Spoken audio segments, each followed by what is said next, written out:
There's a lot of myths when it comes to Medicare. We run into this, boy, I mean, if not every day, certainly every couple of days, where there's just this misconception on some of the things that that you can have that are normal with Medicare. And Rob, as our sort of resident National Social Security advisor at Nelson Financial Planning, you kind of help us tackle these issues for clients on a regular basis. Right. It's becoming a growing conversation. I think Social Security is in the news, and so we get more and more people asking about it. And when I studied and became certified in it, I knew the basics, but it just continues to grow, and the questions get deeper and deeper.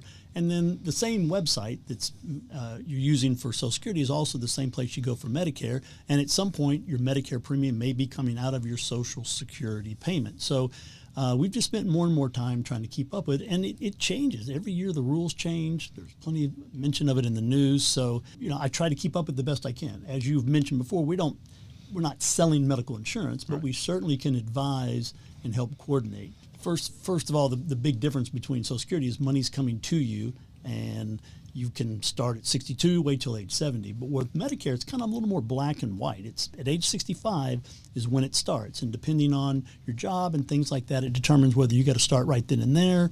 And then once you decide to start, then you got to see what all your options are and what's best for you. And so we hope to kind of tackle some of that today. Sure. And to that point, I mean, there's some real consequences. I mean, with Social Security, you get a range, right? You can take it starting at 62, as late as 70. Okay, fine. If you miss it by a few months, well, you're going to get a little bit more money, so no big deal.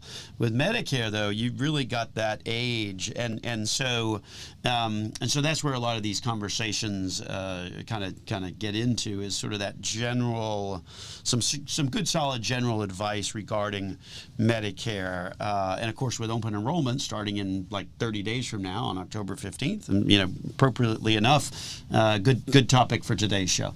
Right. I mean, the process of signing up for Medicare, it's a lot more rigid than if you're signing up for Social Security. And as you mentioned, if you decide, I'm going to wait a while on Social Security, there's no penalty by waiting. Social Security would be happy for you to delay taking their money. But on Medicare, it's the opposite. There's things and consequences you want to be aware of on those deadlines.